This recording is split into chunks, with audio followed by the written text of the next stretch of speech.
morning, everyone. This is Lou from FOE 2024. Today, I would like to bring up a serious, important question by referring a case which 17-year-old student placed an explosive device inside his school walls. This incident that has deeply disrupted Indonesia and challenged the Indonesian justice system. So here's the question. How should we respond when a young person commits a very serious crime? My stance is clear. Indonesia needs a hybrid approach. The suspect should be tried in a juvenile system, but with intensive rehabilitation, not the usual treatment course. This approach recognizes the act while also acknowledging the youth's potential for change. Okay, so I would like to bring 3 evidence to persuade you. Firstly, the crime is extremely serious and requires meaningful accountability. This was not a small mistake, but it's caused real, measurable harm. According to Antara News, more than 54 people were injured in this explosion at the SMAM 72 school malls. In addition, this number show why this case cannot be treated as a normal juvenile offense. When thousands of people are harmed, and the justice system must respond firmly and responsibly. However, accountability does not automatically mean sending this young boy to adult prison. There is a better and more balanced path. Secondly, the suspect's psychological background shows a need for rehabilitation.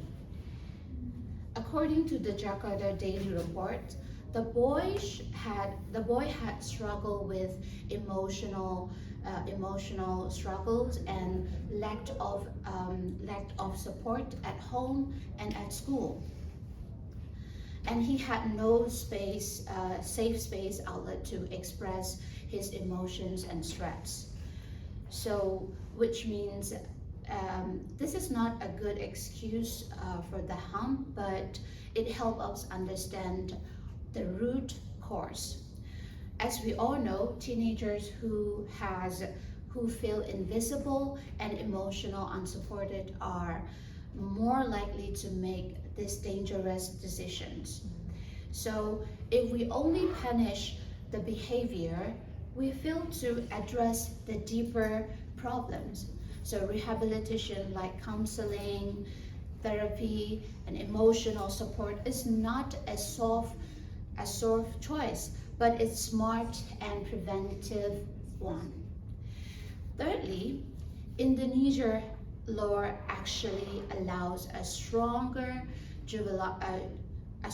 pathway. According to Indonesia SPPA law number 11 of 2012, allows stronger sections within the juvenile system for serious offense. And some legal analysts noted that diversion is not required, but when a case involves major harm.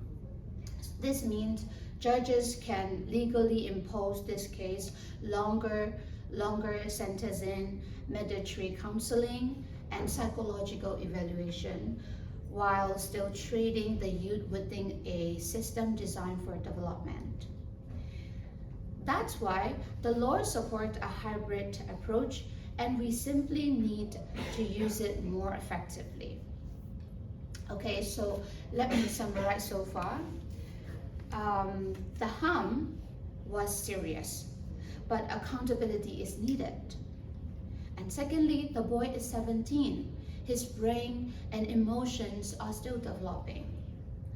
And thirdly, the law supports a special path that we can use for this case. So a hybrid model is the fairness path because it protects society, addresses the root causes, and offers the youth a chance to change.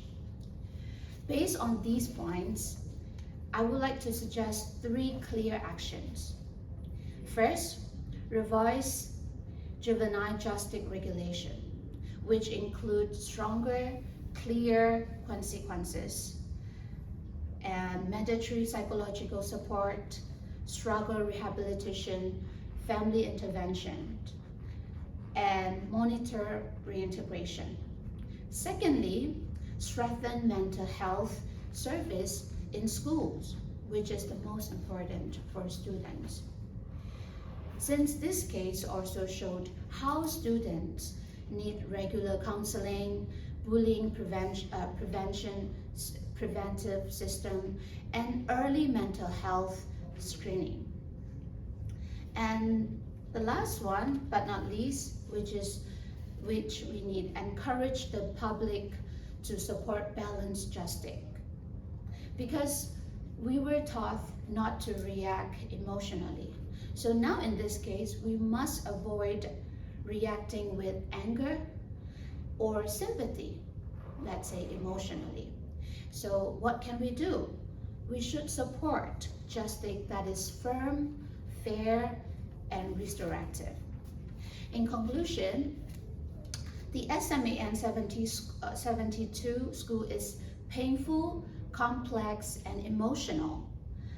A 17-year-old student causes a serious harm, but he also shows signs of emotional struggle and isolation.